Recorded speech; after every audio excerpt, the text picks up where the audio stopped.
Bismillahirrahmanirrahim. Assalamualaikum warahmatullahi wabarakatuh.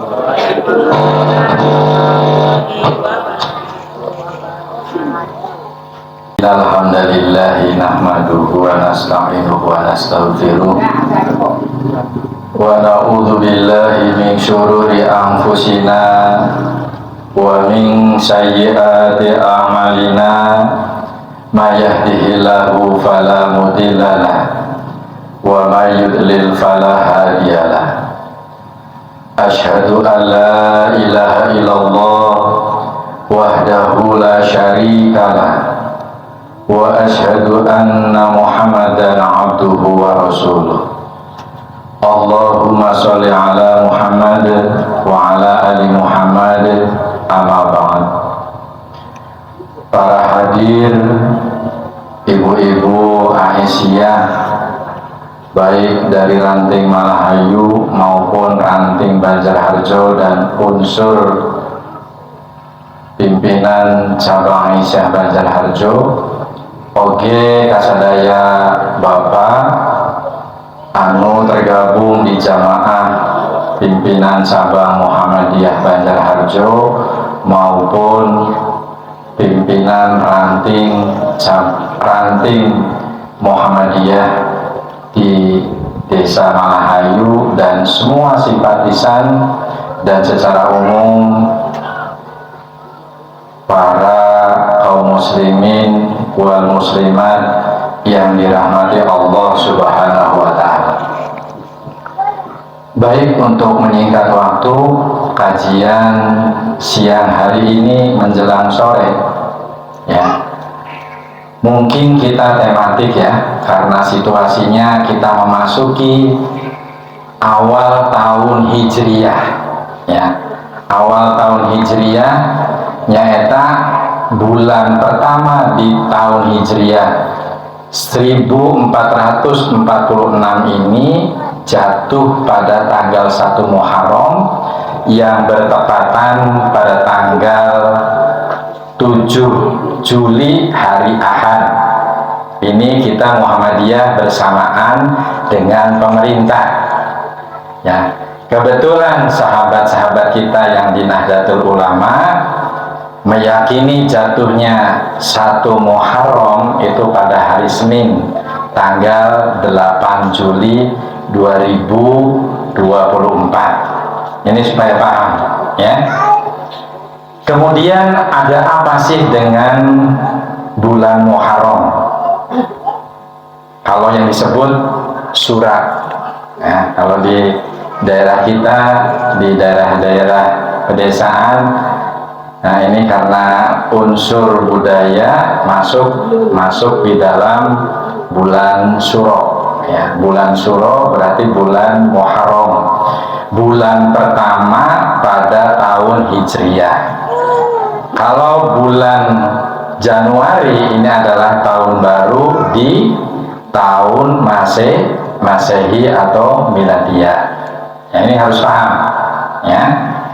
Kemudian kenapa kita perlu paham, perlu tahu tentang bulan Muharram pada tahun Hijriyah? Nah, yang melandasi kita perlu paham tentang waktu jauh-jauh sebelum penanggalan Hijriyah. Allah itu pada surat Al-Asr ya, surat Makkiyah ayat pertama sampai ketiga ini menggambarkan ya, memberikan statement bahwa wal asri, demi masa kata Allah ya, inna sesungguhnya al insan manusia lafi benar-benar dalam husrin, kerugian yang besar. Jadi urang sadaya teh di dalam bersumpah kalimat wal asri demi masa, sebenarnya manusia itu adalah makhluk yang merugi. Tapi kata Allah ada pengecualian. Illa kata Allah ya, kecuali alladzina, orang-orang yang di sana amanu, orang-orang yang beriman Ini pengecualian yang tidak merugi, ya. Kemudian siapa lagi? Wa amilu sholihat, dan orang-orang yang selalu berbuat baik, dan orang-orang yang watawasau bil haqqi watawasau bis sabr, yaitu orang-orang yang berbuat kebajikan dan orang-orang yang saling berwasiat atau memberi nasihat tentang apa? Tentang kebaikan, tentang kebenaran, dan tentang kesabaran. Insya Allah majelis seperti ini termasuk majelis yang penuh dengan apa? Ilmu tentang menetapkan amal soleh, mengajak kebaikan, dan berwasiat tentang kebaikan dan menetapkan kesabaran. Allahumma amin. Berarti orang yang ada di sini adalah orang-orang yang menurut Allah orang yang tidak merugi. Semuanya rugi. Yang lagi tidur, yang lagi nonton, yang lagi kuliner, semuanya merugi semua, kecuali seperti orang-orang yang berada di majelis seperti ini. Paham ya Bu ya? Nah, ini kenapa kita harus paham tentang hari, minggu, bulan, dan tahun. Itu tadi landasan hukumnya menurut Al-Quran. Wal asri, demi masa. Lalaunan ya punya. Enak lalaunan, apa enak yang tarik, apa yang kencang? Yang kencang. Waduh, kalau yang kencang yang senang ibu-ibu. Ya. Bener ya Bu ya? Senang yang kencang apa senang yang lemes? Oh, yang kencang. Berarti normal, ya. Para ibu, para bapak yang dirahmati Allah, ya. Tadi sudah disebutkan tanggal 1 Muharram 1440 bertepatan hari Ahad tanggal 7 Juli tahun 2024. Nah, ayeuna abdi bade naros, siapa yang hafal bulan 12 bulan, nama 12 bulan di dalam tahun Hijriah? Cung, ada bonus. Ayo. Ayo Cung. Pertama ya sudah, supaya cepat ya, ini supaya selesai nih karena panjang ini. Kalau cerita tentang Muharram ini berkaitan dengan peristiwa yang bersejarah, peristiwa yang sangat penting yang berkaitan para nabi dan para rasul, hampir semuanya ya. Tapi sebelum ke sana, sebelum anjok dina dongeng pasosonten siga dongeng Namang Jaya, kita harus tahu dulu ya. 1 tahun di dalam bulan Hijriah ada 12 bulan. Nah, ini ibu-ibu dan bapak-bapak yang sudah hafal, mudah-mudahan ini akan lebih menjadikan mudah menghafal. Yang belum hafal, ini merupakan cara dan metode untuk memahami dan menghafal bulan-bulan di bulan Hijriah. Misalnya begini, contoh, kita punya sahabat 2, ada yang kelompok sebelah kanan dan sahabat yang sebelah kiri ya. Nanti yang sebelah kanan ada sahabat-sahabat yang bernama ABC, yang sebelah kiri pun ABC. Nah, jadi ini dianalogikan atau dicontohkan begini. Sahabat yang sebelah kanan ini bernama Musa, Roro, dan Juju. Coba ditulis ini ya. Ini untuk menghafal Bu, ya supaya mudah. Saya masih ingat ini zaman waktu saya kecil, waktu saya masih ngaji mondok ya, pada ibundanya Ibadriyah di Karanganyar Tegami. Saya masih ingat ini, untuk menghafal itu seakan kita punya sahabat di sebelah kanan, ada yang namanya Musa, ada yang namanya Roro, dan ada yang namanya Juju. Ya, siapa Musa? Musa adalah ya, ada yang hafal ya. Nah itu ya, Musa adalah Muharram ya, Sanya Safar ya. Roro siapa? Rabiul Awal, Rabiul Akhir ya. Kemudian Juju, Jumadil Awal dan Jumadil Akhir. Enak yang pelan apa enak yang kenceng? Pelan ya, ini mah pelan ya, pelan lalaunan ya. Coba lamun orang jadi cepil ya, kalau lagi gatel enak yang lalaunan apa enak yang kenceng? Nah, enak yang lalaunan. Tapi kalau kita bekerja untuk memperoleh yang sukses, enak yang lalaunan apa enak yang kenceng? Yang kenceng, supaya cita-citanya cepat tercapai ya. Kemudian tadi sudah ya, ulangi nih supaya ya, Musa itu berarti Muharram dan Safar, Roronya Robiul Awal, Robiul Akhir, Jujunya Jumadil Awal, Jumadil Akhir. Hafal ya? Nah, nanti ada kuisnya. Nah, kemudian yang sahabat di sebelah kiri ini ada yang namanya rosa yang pertama. Ini kalau misalnya ini lah membuka anak didik ibu guru biasanya rosa ya dua, rosa A jeung rosa B gitu ya. Rosa A dan rosa B. Kemudian satu laginya ada yang namanya siapa? Zul ya. Jadi rosa yang pertama ya ini Rojab dan Sa'ban ya, ingat nggak? Rojab dan Sa'ban. Rosa anu kedua atau nabi anu B yaitu Ramadan dan Syawal. Sahabat yang namanya Zulzul yang pertama Zulqa'dah dan Zulhijjah. Nah, ini sebelum cerita tentang Muharram. Jadi kudu apal heula 12 nama bulan di tahun Hijriah. Paham apa paham? Nah, alhamdulillah ya. Kemudian di dalam 1 tahun penuh itu ada 4 bulan yang diistimewakan. Siapakah dia? Ya, yang pertama yaitu Muharram, seperti bulan sekarang. Berarti akhirnya tanggal seberapa Muharram lah Bu?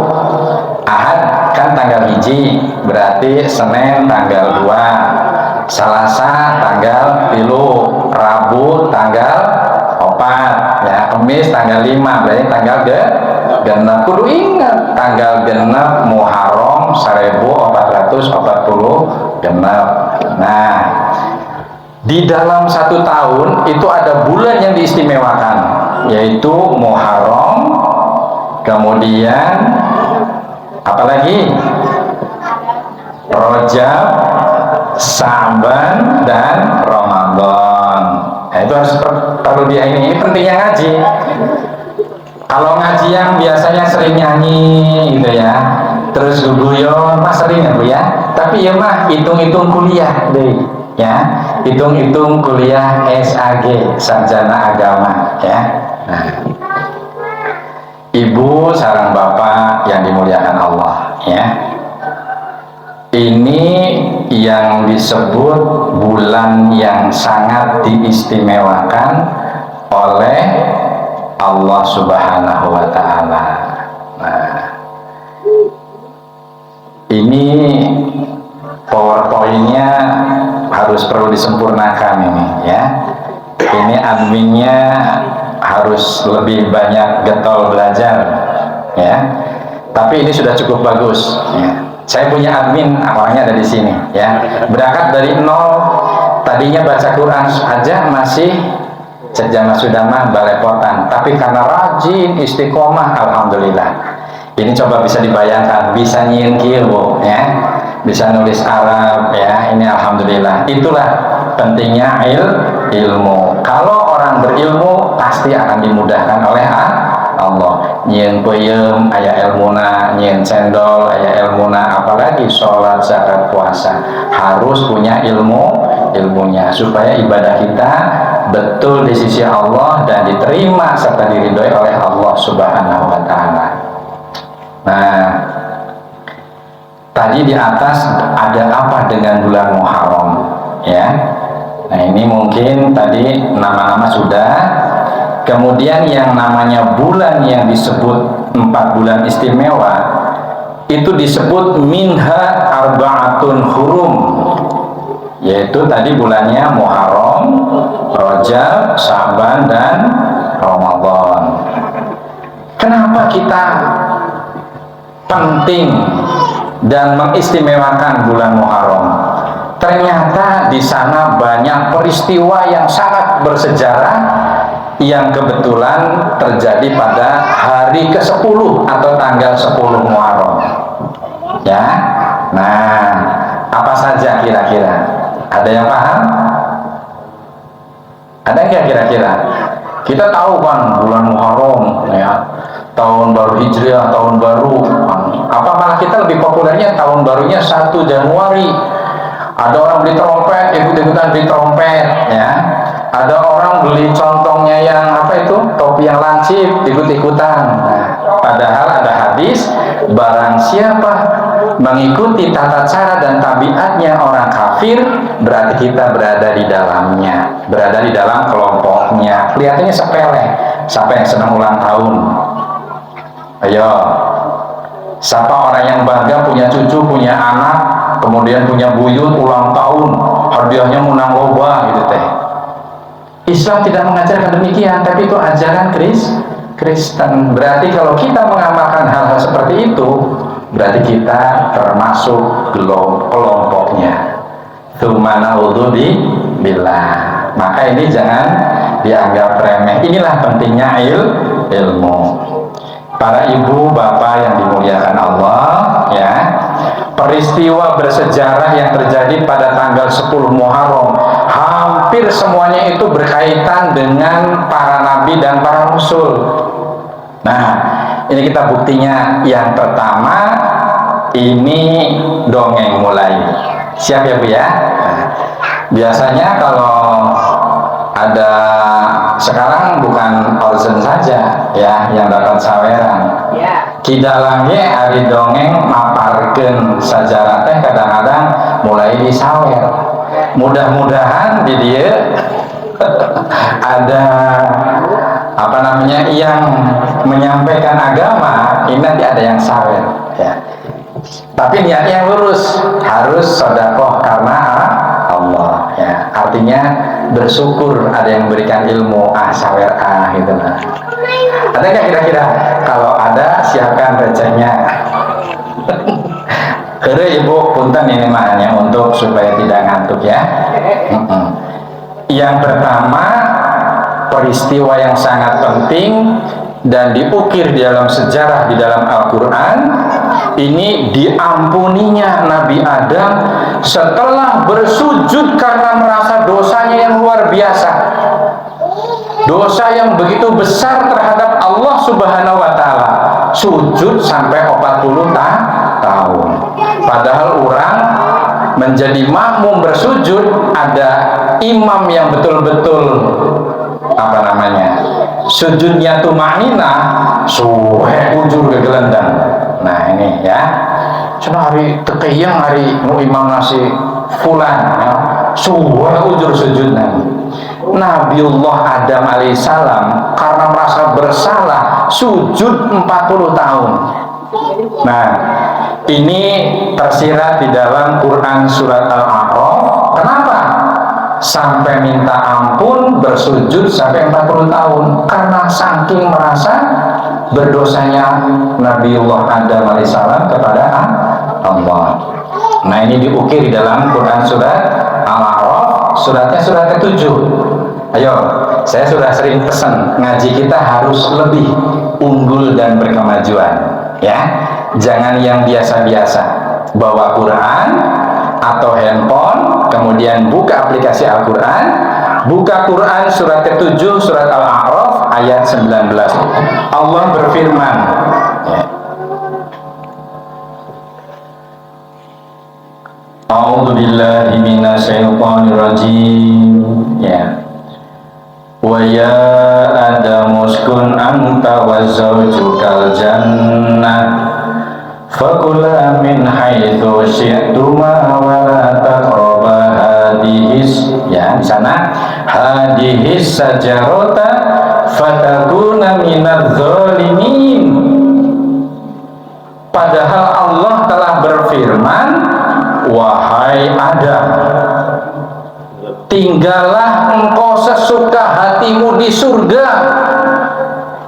Karena Nabi Adam culak cilik kesepian, maka Allah memberikan kemurahannya lagi, diciptakannya Ibu Hawa. Coba sekarang orang punya rumah gedung yang sangat mewah, agrong, besar, dan banyak fasilitas yang membuat ia bahagia. Tapi di dalam rumahnya ada seorang laki-laki saja tanpa wanita. Suka apa suka? Suka apa tidak suka? Tidak suka ya? Nah, di sana Allah memberikan sifat Rahman sareng Rahimnya, diciptakanlah Ibunda Hawa, sehingga diperintah oleh Allah, tinggallah engkau dan istrimu di surga ini yang penuh dengan kenikmatan. Apa saja di sana ada semuanya. Tidak ada kekurangan, tidak ada kemiskinan, tidak ada yang berkata kotor, tidak ada yang berkata jelek. Di sana semuanya indah semuanya. Lalu kata Allah, makanlah apa saja yang kamu berdua sukai, tetapi janganlah kamu berdua mendekati pohon yang satu ini, kata Allah. Ya, yaitu dalam sejarah sering disebut pohon huldi. Ya, kenapa? Kalau kamu mendekati, sehingga kamu berdua akan termasuk orang-orang yang zalim.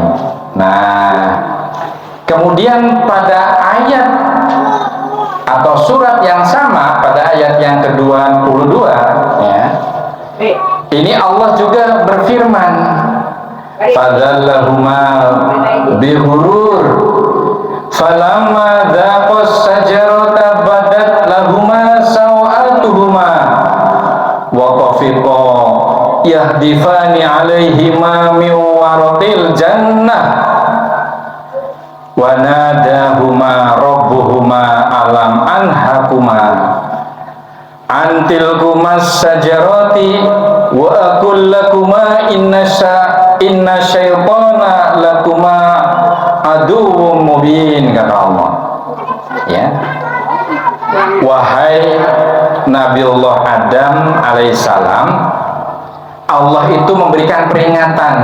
Setan ini menjerumuskan keduanya, yaitu keduanya itu Adam dan Ibu Hawa, dengan tipu daya. Maka ketika keduanya telah mencicipi buah pohon itu, tampaklah pada kedua auratnya, dan mulailah keduanya menutupinya dengan daun-daun di surga. Nubaheula lalaki eueuh zakun, jadi muncul ada zakunnya. Ya. Yang tadinya tidak keluar lontong, tiba-tiba ada lontongnya. Ya. Yang tadinya tidak ada buah kembar, ternyata tiba-tiba ada buah kembar di sana. Paham ya maksudnya ya? Nah, ibu-ibu yang dulu pada saat penciptaannya, mungkin ini gambaran zaman kita waktu dulu kecil, bikin boneka dari tanah liat ya. Kalau laki-laki kan kayak lontong bikinnya, gelondong itu ya, kemudian dipanjangkan ya, jadi laki-laki. Tapi kalau menggambarkan bikin boneka perempuan, kopluk wasmoho, kemudian disoeh tengah nawek gitu loh. Nah ini ya, maka muncullah itu semua. Ini punten menggambarkan supaya kita paham tentang penciptaan manusia pertama, yaitu Adam dan Ibu Hawa. Nah, kenapa itu terjadi? Padahal Allah sudah memberikan peringatan. Aku telah melarang kamu berdua dari pohon itu, ya. Aku telah mengatakan bahwa sesungguhnya setan adalah musuh yang nyata bagi kamu berdua. Tetapi apa? Dasar pinter dan liciknya setan, ya. Setan itu sudah durjana, ya. Kata orang yang sering berkata kasar mah bajingan, tengik, ya, ada tengiknya sekalian ini. Saking luar biasanya ini, menggoda, merayu, ya, kemudian tergelincirlah Adam dan Ibu Hawa sehingga menjadi manusia yang berdosa kepada Allah, sehingga diusirlah dari surga turun ke dunia. Nah, peristiwa besar yang sangat bersejarah pada tanggal 10 Muharram itu terjadi pada diri Nabiullah Adam jeung Ibu Hawa. Sujud, nangis, ngabangingik, ngajerit maratan langit, ngoceh maratan jagat. Betul-betul minta tobat yang setobat-tobatnya. Nah, pada tanggal 10 Muharram dengan istighfarnya ya, dalam Quran surat Al-A'raf ayat 20 ya, itu digambarkan keduanya berkata, qala ya rabbana zalamna anfusana wa illam taghfir lana wa tarhamna lanakunanna minal khasirin. Jadi keduanya itu, Adam dan Ibu Hawa itu berkata dan berdoa kepada Tuhan, kepada Allah, ya Tuhan kami telah menzalimi diri kami sendiri. Jika Engkau tidak mengampuni kami dan tidak merahmati kami, niscaya kami terus menjadi orang yang termasuk orang-orang yang merugi. Inilah yang disebut Robbana, istighfar Nabiullah Adam alaihissalam dan Ibu Hawa. Jadi istighfarnya tadi Robbana zalamna anfusana wa illam taghfir lana wa tarhamna lanakunanna minal khasirin. Apa ya? Ini termasuk di dalam doa dan zikir setelah kita sholat ya, baik sholat maktubah maupun sholat tatawwu atau sholat sunnah. Kira-kira sampai enggak ya? Nah, yang kedua, peristiwa yang terjadi pada Nabi Yunus. Ibu, bapak di sini ada nggak yang kenal dengan Nabi Yunus? Ada nggak yang kenal? Cuy, yang kenal? Siang kenal. Nah, kapan SMS-nya? Kapan teleponnya? Kapan ta'arufnya? Nah, mari supaya kita mengenal Nabi Yunus, kita perlu tahu ya, kenapa dan bagaimana Nabi Yunus ya ini diukir di dalam sejarah 10 Muharram. Nah, ini Nabi Yunus itu ternyata pada tanggal 10 Muharram itu dikabulkannya doa, permohonan dan permintaan atas dosa terhadap Allah Subhanahu wa taala. Apa sih sebenarnya Nabi Yunus dosa kepada Allah? Sampai-sampai Nabi Yunus ditelan bulat-bulat tanpa dikunyah ya. Kata Allah, telan saja, jangan dikunyah, nanti timbul masalah ya. Maka ditelanlah Nabi Yunus oleh ikan nun. Nah, ikan nun itu ditafsiri sekarang, ada yang berpendapat ikan hiu, ada yang berpendapat ikan paus. Tapi kalau kita lihat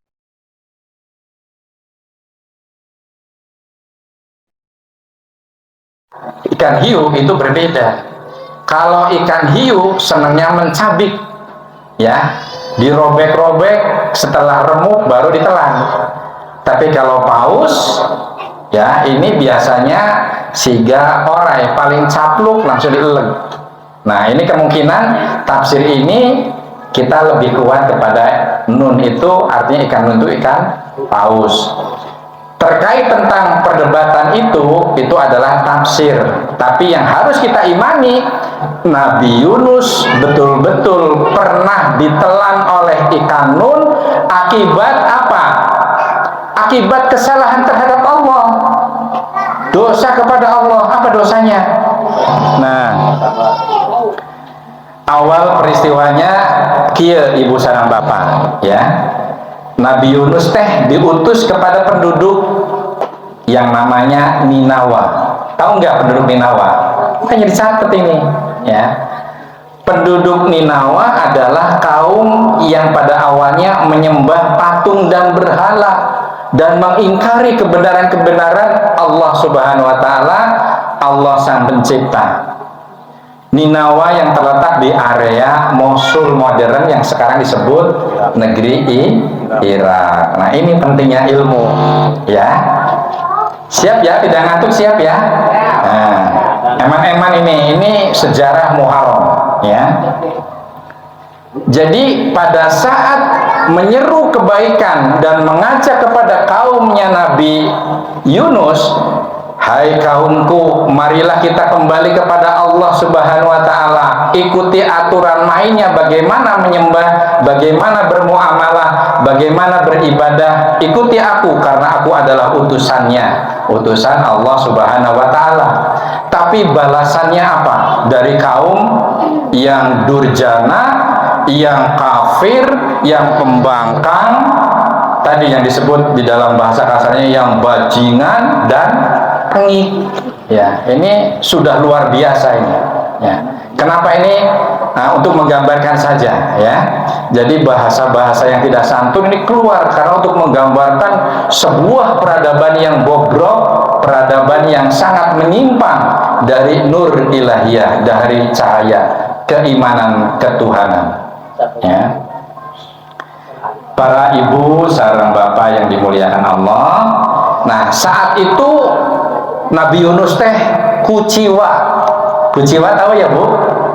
Kecewa berat, ya, dan baper.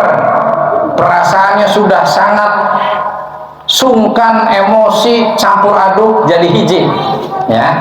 Lamun laramah, lamun sakit mah siga sakit pangasaman, larasewu jadi hiji ya Bu. Ada yang pernah pangasaman?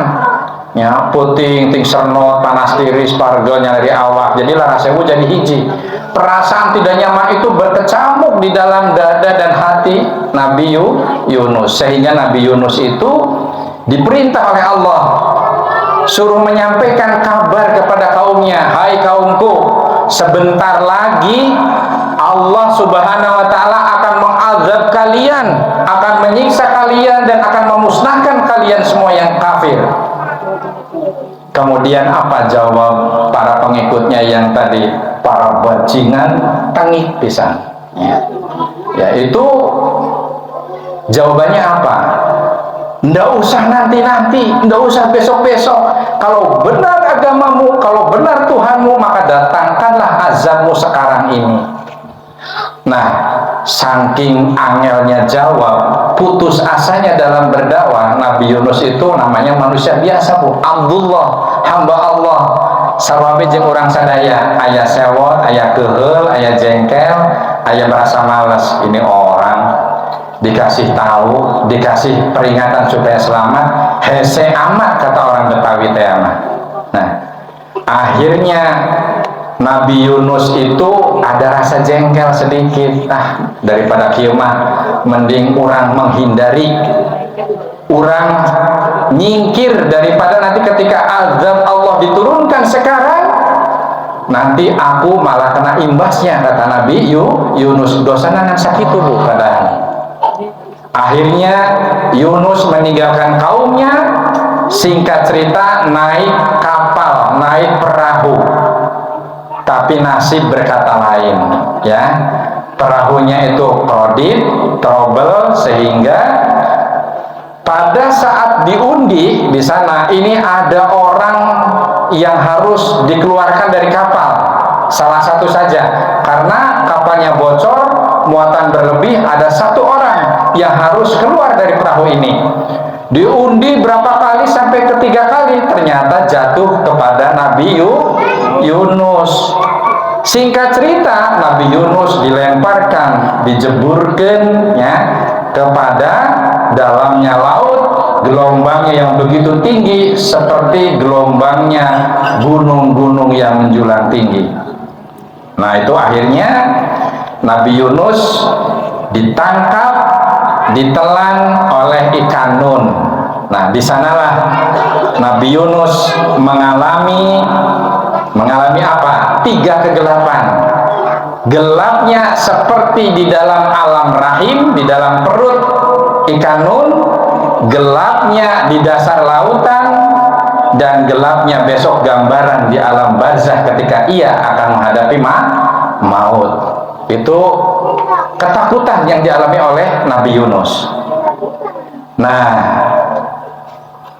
di sini tentang Nabi Yunus itu digambarkan dalam Quran surat Al-Anbiya. Ini pentingnya ngaji. Jadi ngaji meskipun pakai dongeng, pakai cerita, kita tidak boleh lepas atau menabrak dasar hukum dari Al-Quran dan Sunnah. Nah, ini dasar hukumnya Quran surat Al-Anbiya surat ke-21 ayat 87 ya. Wa dzannuni idzahaba mughadiban ila akhiril ayat, supaya sampai ya. Ingatlah pula Zunun maksudnya ya. Ingatlah pula Zunun. Zunun itu maksudnya nama dari Nabi Yunus.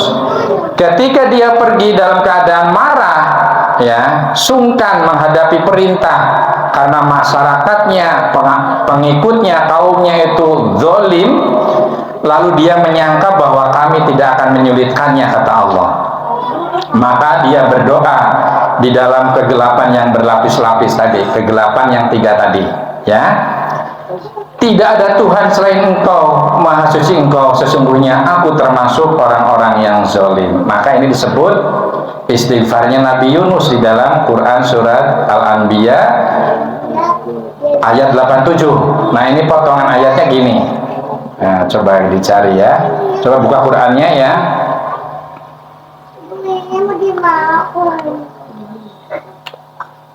Nah, di sini fi dzulumati alla ilaha illa anta subhanaka inni kuntu minadz zalimin. Nah, itu istighfarnya Nabi Yunus. Kemudian dengan beristighfar dan minta doa, Nabi mendengar, malaikat pun, maksud saya ini malaikat pun pada mendengar, kemudian menyampaikan kepada Allah, ya Allah, hambamu Nabi Yunus berdoa ya. Kemudian Allah dengan kekuasaannya membuat ikan nun tadi sakit perut. Di dalam dasar laut yang gelap, ikan nun itu kesakitan, sakit perut yang luar biasa. Sampai-sampai ikan nun itu bingung, mau berobat tidak ada puskesmas, mau cari apotek tidak ada yang ada di dasar laut. Sehingga dengan qadarnya Allah, qada dan qadarnya Allah, ikan nun tidak kuat menahan rasa sakit yang begitu menghujam, nyelekit ya, sakitnya sulit diuntaikan dengan kata-kata, sehingga muncullah di permukaan air laut, menepilah ke pantai, kemudian muntah dan mengeluarkan Nabi Yunus. Itu tadi dengan doa yang disampaikan di dalam Quran surat Al-Anbiya ayat 87 ya. Subhanaka inni kuntu minadz zalimin. Ini pun doa-doa yang sering dibaca pada kumpulan doa-doa setelah sholat ya. Itu tadi terjadi pada bulan Muharram tanggal 10 ya. Ini artinya berarti hikmah 10 Muharram itu amalan yang terbaik bagi kita. Berarti kita harus sering-sering beristighfar, minta ampun kepada Allah dari dosa-dosa kita yang sudah banyak. Bayangkan tadi kita menceritakan Nabiullah Adam dan Ibu Hawa salahnya cuma satu, ulah ngadegetan tangkal huldi malah emam buah huldi. Itu salahnya, dikeluarkan dari surga. Kita semua orang yang banyak dosa. Ada nggak yang merasa tidak berdosa? Ada nggak di sini yang kira-kira merasa tidak pernah berdosa? Maju ke depan, mau saya kasih hadiah bogem ya. Ada nggak kira-kira?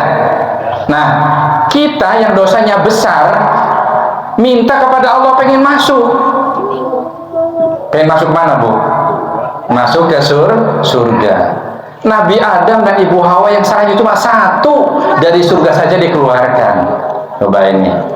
Nah, nanti kita itulah salah satu keberuntungan kita menjadi umat Nabiullah Muhammad Shallallahu Alaihi Wasallam.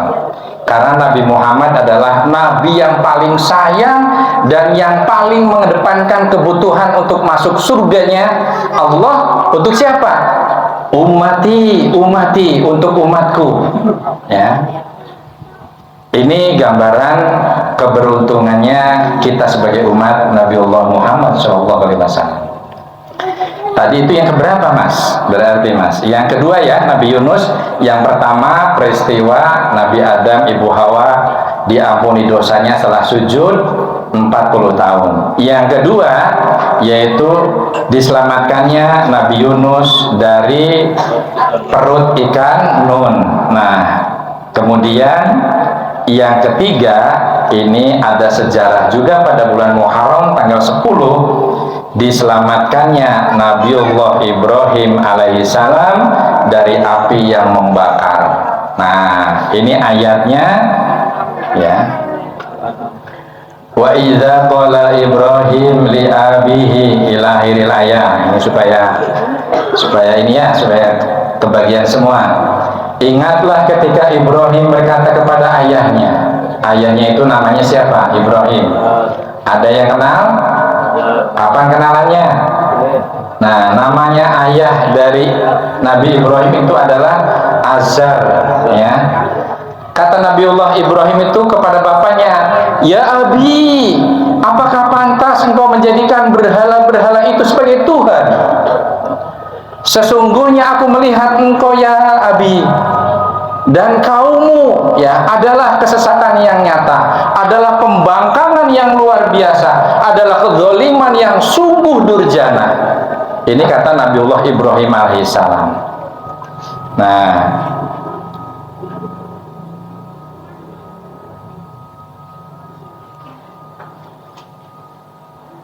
kemudian sejarah ini juga dikuatkan lagi di dalam Quran surat Al-Anbiya pada ayat 58. Wa idza qala Ibrahim li abihi. Oh, ini sudah ya, Mas. Kok double, Mas?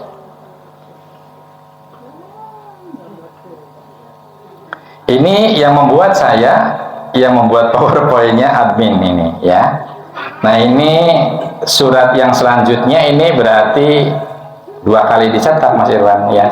Nah ya, ini yang betul tuh Quran surat Al-An'am 74 ya. Faja'alahum judadan illa kabiron ya, ila akhiril ayat. Maka dia Ibrahim menghancurkan berhala-berhala itu menjadi berkeping-keping, kecuali salah satu yang paling gede. Ini pinter dan cerdasnya Nabiullah Ibrahim. Yang paling gede nggak dihancurkan, Bu. Bodem, tahu bodem nggak, Bu? Palu yang gede ya, kampak atau alat untuk pemecah berhalanya itu dipegangkan ke tangan berhala yang paling besar. Nah,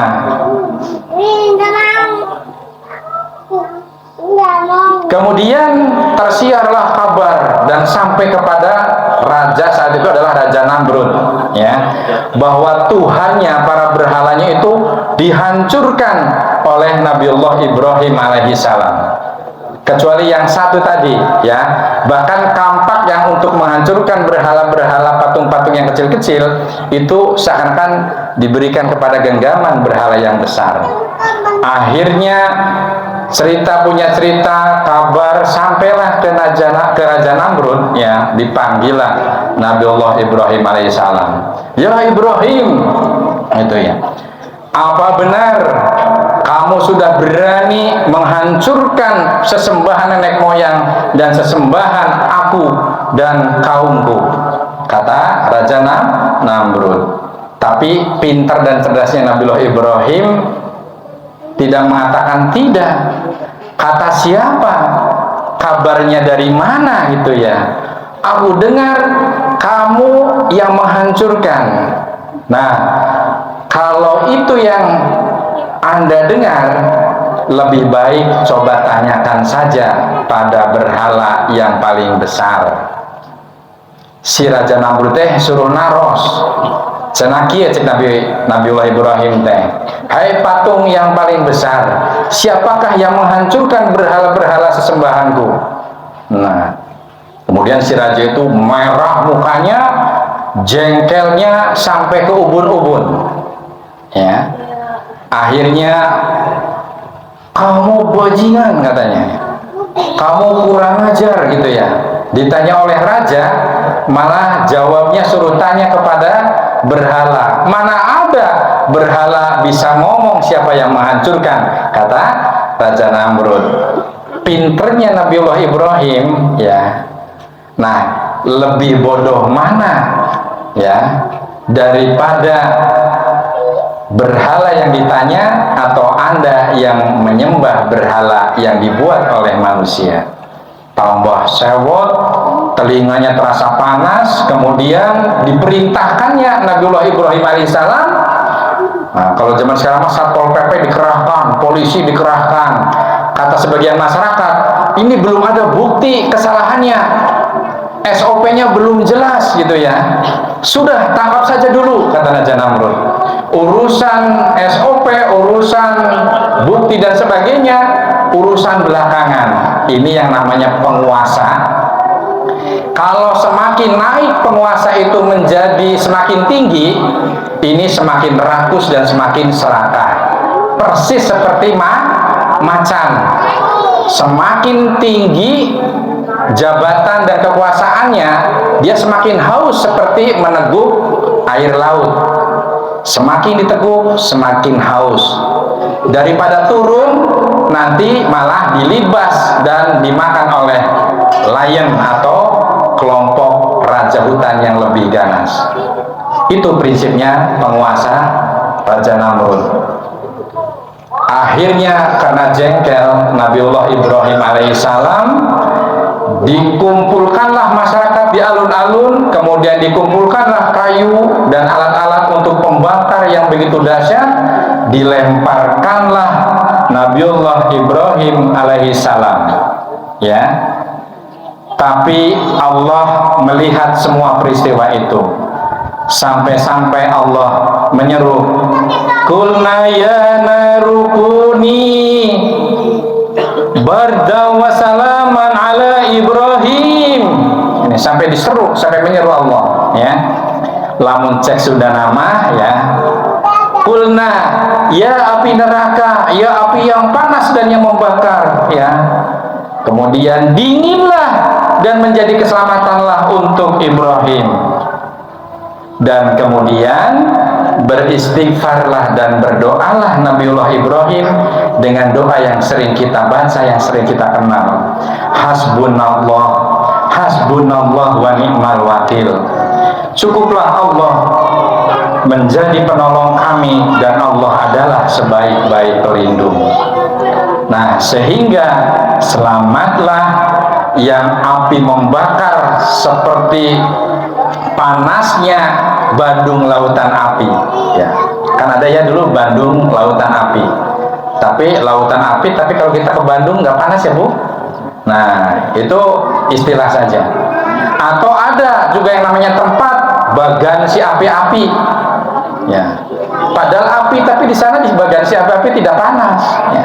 Itu persis seperti gambarannya api yang membakar Nabiullah Ibrahim alaihissalam, didinginkan oleh Allah, kemudian didengar oleh malaikat, disampaikan kepada Allah, turunlah hujan yang begitu mendinginkan, api yang membakar badan atau jasad Nabiullah Ibrahim alaihissalam.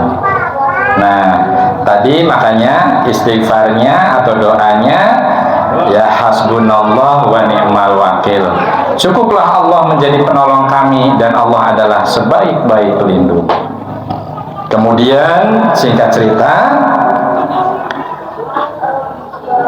selamatnya Nabi Musa ini yang keempat ya. Ya, ini selamatnya Nabiullah Musa alaihissalam dari siapa? Dari bengisnya kekuasaan Raja Fir'aun yang dirinya mengaku sebagai Tuhan. Konon dalam sejarah digambarkan Fir'aun itu bermimpi, kemudian tanya kepada para ahli tafsir mimpi, bahwa suatu saat kelak ada seorang laki-laki yang akan merusak dan meruntuhkan kerajaan Fir'aun. Ya, maka kebijakan yang diambil juga sama, mengerahkan Satpol PP, mengerahkan polisi gitu ya. Pokoknya mulai malam ini dan malam-malam seterusnya ya, laki-laki dan perempuan tidak boleh nah, paham ya maksudnya ya? Apa itu? Tidak boleh berhubungan ya. Berhubungan apa? Ya berhubungan kayak gonong. Nah ini susah, ini ada yang belum 17 tahun ke atas ya. Dilarang berhubungan jinabah ya, bersetubuh, dilarang. Dan ibu-ibu yang sudah terlanjur hamil harus diawasi oleh negara. Siapa saja yang melahirkan laki-laki khususnya dari kaum Bani Israel, maka penggal lehernya hidup-hidup.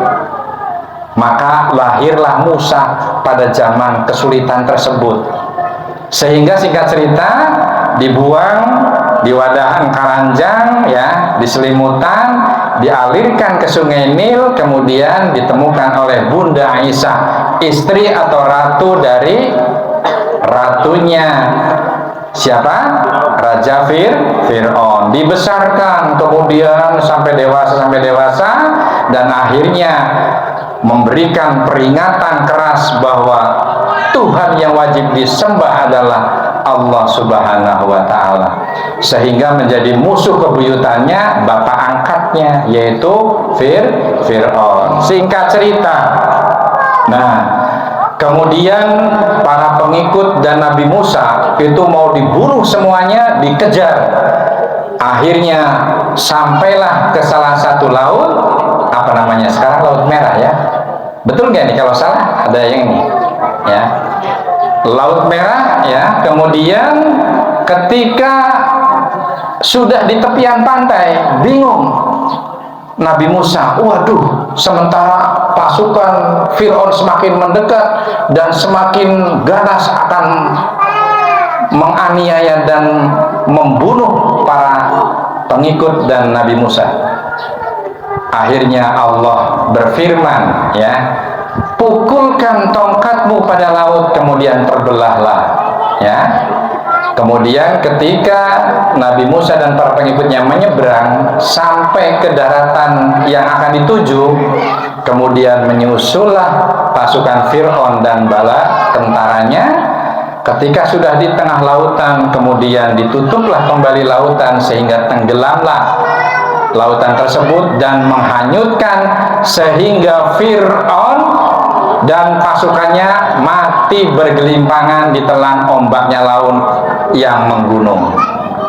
Nah, sejarah ini diabadikan di dalam Al-Quran ya,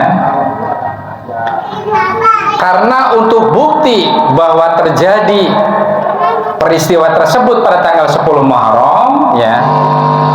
Fal yauma nunajjika bidzanika ya ila akhiril ayat. Ini panjang ya.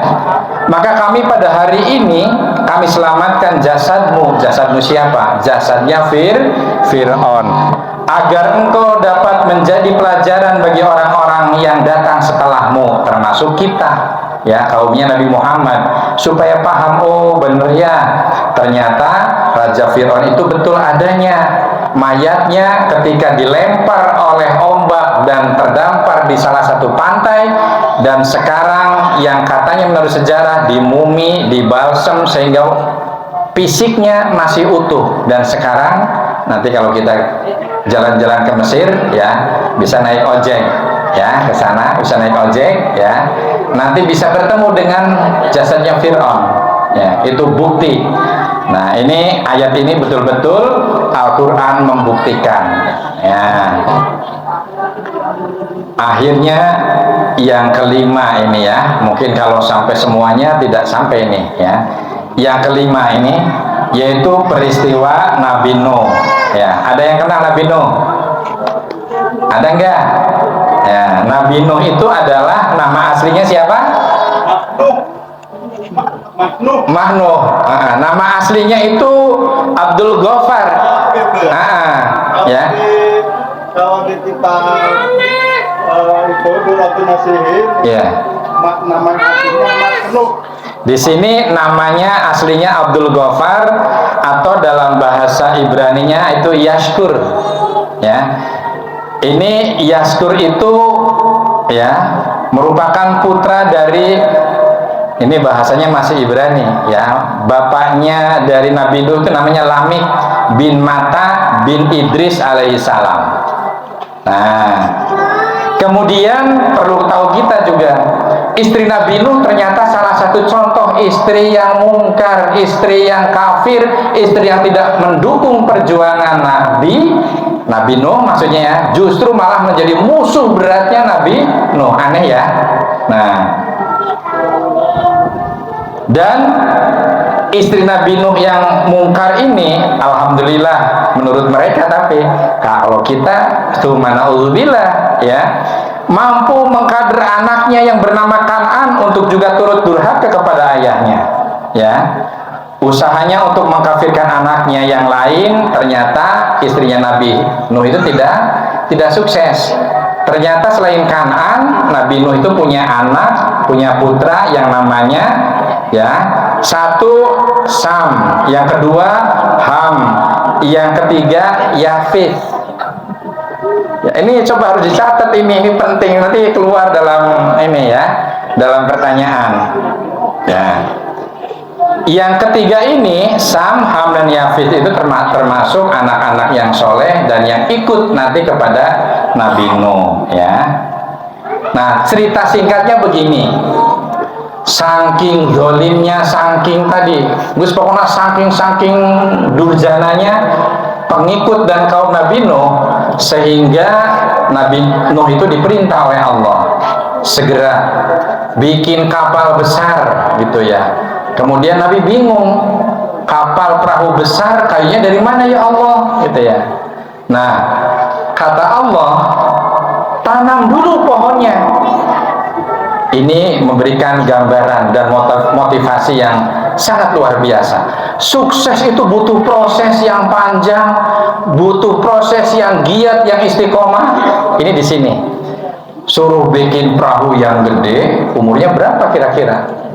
Perahu yang sekarang digambarkan bisa muat masing-masing hewan satu pasang, kemudian orang soleh dan pengikutnya masuk semua. Kira-kira mungkin kalau di sini kapalnya sebesar Dukuh Kalimati ya. Yang anehnya lagi, diperintah oleh Allah suruh membuat kapal, suruh di tengah kota. Apa kata orang kafir? Orang kafir itu senangnya mencibir, senangnya melihatnya sekarang, tidak melihat hasilnya besok. Tuh ya, Nabi Nuh itu sudah sarap, sudah gelo, geus degleng, geus palang, geus edan, bikin kapal besar di apa itu? Di tengah daya, di tengah kota. Nah, sehingga kebenciannya bukan cukup untuk mengejek, sarap, gelo, edan, dan sebagainya. Semuanya kaum pembangkang itu rata-rata saking bencinya apa?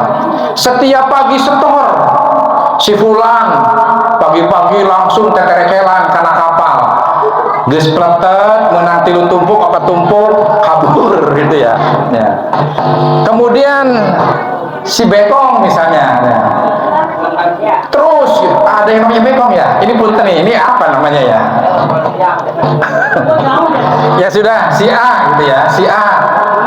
Mimiluan, saking bencinya terhadap Nabi Nuh, unggal isuk kapal Nabi Nuh itu dipergunakan untuk fasilitas water closet atau toilet, sehingga buritan dan semua ruangan penuh dengan najis.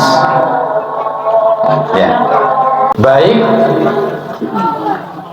kapal yang sudah dihina-dinakan penuh dengan najis, ternyata dengan kemahabesaran Allah Subhanahu wa ta'ala, orang yang zalim, orang yang durjana, orang yang luar biasa membangkang kepada seruan Nabi Nuh, ternyata ada salah satu ya orang yang sakitnya kalau zaman sekarang stroke, lempang gehese, bari ngeleper gitunya, teterekelan, pengen punya kesempatan menghinakan perahu yang dibuat oleh Nabi Nuh. Saking susahnya teterekelan, akhirnya can sempat buang najis, dicemplung, dikucruk karena perahunya Nabi Nuh. Nah, tapi dilalah kersane ngalah. Ya, ini kata bahasa Jawa gitu, nggih. Ini bukan Allahnya Kristen. Dilalah kersane ngalah. Cek jama Sunda mah kalugane. Apa bahasa Indonesianya? Sekonyong-konyong tiba-tiba gitu ya. Orang yang tadinya setruk, dikucruk karena najis yang ada di kapalnya, perahunya Nabi Nuh, sembuh seketika. Datangnya digotong-gotong, direreyang, naiknya dipunggu, dikojayan dan sebagainya gitu ya. Tapi begitu pulang, dikucruk karena najis yang ada di kapalnya Nabi Nuh, sehat, bergas, waras ya. Dan penuh dengan kesombongan, asik gitu ya, aku sehat, saking senangnya. Semua masyarakat, semua para pembangkang menyaksikan itu semua. Ya fulan, hebat banget sekarang. Kenapa bisa sembuh langsung seperti itu gitu ya? Masih banyak di kapalnya Nabi Nuh. Nah, orang kafir, orang yang tidak beragama, orang yang tidak punya ilmu itu gampang latah. Zamannya kita dulu ada batu meteor yang dimiliki oleh anak-anak, dipertuhankan, dijadikan dukun, dipuja dan dipuji ya. Minta semuanya, hayang sugih, hayang waras, hayang bergas, pokoknya ya, hayang jadi kuwu, hayang jadi bupati, datang semuanya. Situ pun terjadi seperti itu. Semuanya berbondong-bondong, numawa rantam, numawa ember, numawa baskom, pinuh dibawa pulang untuk apa? Untuk obat. Yang sakit batuk, yang bengek, yang kencing manis, yang darah tinggi, sembuh. Nah, ini dalam kitabnya, ini nanti kitabnya Al-Sogir, yaitu artinya kitab itu nanti perlu ditelusuri kebenarannya, tetapi ini ada hujah yang merujuk kepada sifat kekuasaan yang maha luas dari Allah. Jadi ini cerita ini perlu diangkat. Kemahakuasaan Allah, tidak ada sesuatu yang tidak mungkin. Bila mana Allah kun fayakun, maka terjadilah ia. Akhirnya najis yang begitu baunya ting selebreng kemana-mana habis bersih gitu ya. Nah, singkat cerita, tibalah saatnya ya, nincak karena waktuna, minggang karena mangsana. Hujan besar, buminya bongkah mengeluarkan air, longsor di mana-mana, hujan besar tiada henti. Kemudian semuanya umat dan pengikutnya suruh naik ke perahu. Kemudian binatang-binatang yang sepasang-sepasang menjadi pengikutnya dinaikkanlah kepada bahtera atau perahu tersebut. Ini adalah cikal bakal penyelamatan insan atau manusia dalam kehidupan yang berkelanjutan. Ini pada terjadi di tanggal 10 Muharram ya. Nah, hanya saja yang paling penting di sini ini tersirat dan tersurat di dalam Quran surat Hud ayat 42. Wahiyya tajri bihim fi mauji kal jibal dan seterusnya ya. Yang artinya begini, dan bahtera itu berlayar membawa mereka dalam gelombang laksana gunung, dan Nuh memanggil anaknya, sedang anak itu berada jauh di tempat yang terpencil. Kemudian Nabi Nuh itu menyeru, ya bunayyarkam ma'ana wala takum ma'al kafirin. Jadi diseru, ya Kan'an, anakku yang tersayang, mari sini ikut papi ya. Papi sudah siap berlayar bersama orang-orang soleh.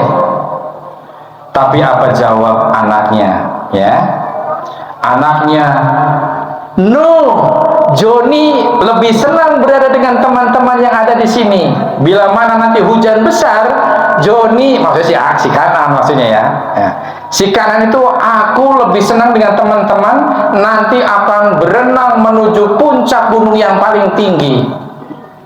Nah, ini ayatnya itu ya, kan kalau dibacanya ya bunaya arkam, ya bunaya,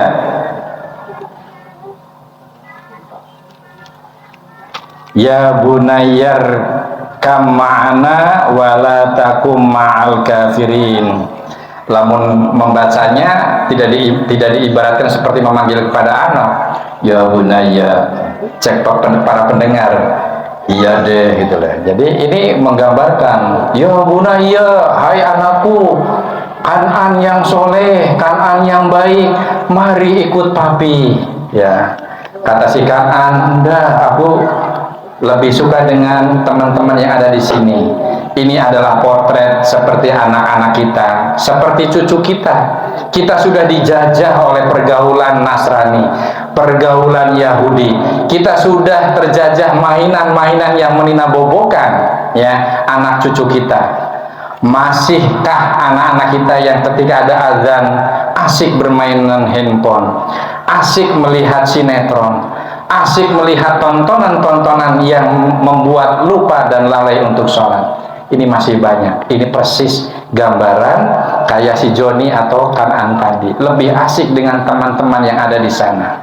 Ini adalah potret kekinian daripada anak cucu kita. Mari peristiwa 10 Muharram ini kita sepakati bersama, kita harus betul-betul hati-hati mendidik anak cucu kita, istri kita, supaya tidak seperti istrinya Nabi Nuh alaihissalam, menjadi pembangkang, menjadi penentang dan pencari pendukung untuk kafir dari ajakan-ajakan Nabi Nuh alaihissalam.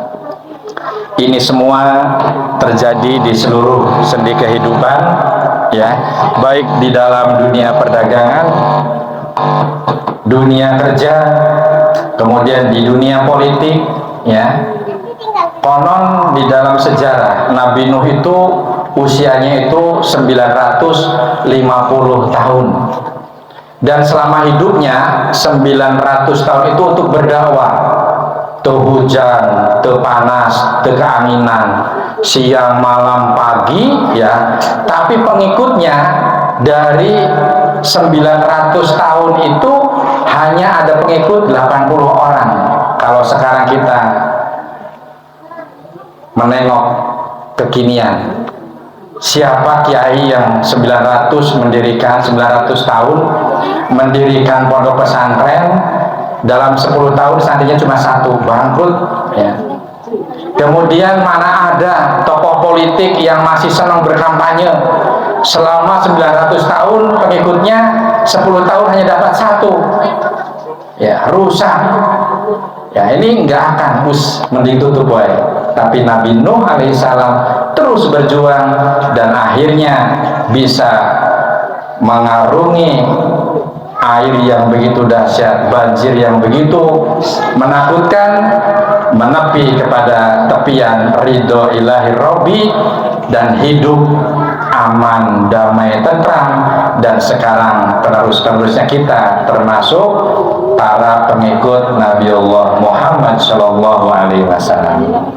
Nah, dari sebagian kecil yang terjadi pada peristiwa bertepatan 10 Muharram ini, yang lebih sering disejarahkan itu ada 5 nabi. Maka 5 nabi ini disebut juga ulul azmi. Ada yang paham ulul azmi apa artinya? Coba Mas Rasid, ulul azmi apa artinya? Ya. Jadi ulul azmi itu adalah nabi dan rasul yang apa? Nah, jadi para penghulunya, para nabi nabi dan rasul ulul azmi ya. Jadi nabi yang sangat berpengaruh dan sangat berperan besar dalam proses kehidupan sampai sekarang. Semoga ada manfaatnya. Barangkali ada salah-salah dalam penyampaian, dalam tutur kata. Apalagi tadi saya menggambarkan ada kata-kata yang kasar, tapi insya Allah itu hanya untuk menggambarkan saking durjananya, saking membangkangnya kaum kafir dan kaum penentang, sehingga ada bahasa apa tadi? Ada bahasa bajingan, ada yang namanya durjana dan sebagainya. Nah, bahkan sebenarnya tadi ini, kalau yang namanya orang yang durjana itu kenapa yang namanya kafir itu harus dimusnahkan? Dari kesimpulan yang sudah dipaparkan tadi, ternyata ini ada semacam kebiasaan. Kalau bapaknya kodok, anaknya bancet. Kalau bapaknya perampok, pasti anaknya pencopet. Jadi ini menurut para nabi tadi lebih baik dihancurkan saja. Nanti milih orang-orang yang baik saja supaya melahirkan orang-orang baik. Maka ini juga potret bagi kita. Artinya contoh bagi kita ketika kita mau menikahkan anak cucu kita, maka kenalilah nasabnya, kekayaannya, cantiknya, dan yang paling penting lidini niha, agamanya. Sekian, terima kasih atas perhatian. Mohon maaf atas segala kekurangan. Nasrun minallah wa fathun qarib. Assalamualaikum warahmatullahi wabarakatuh.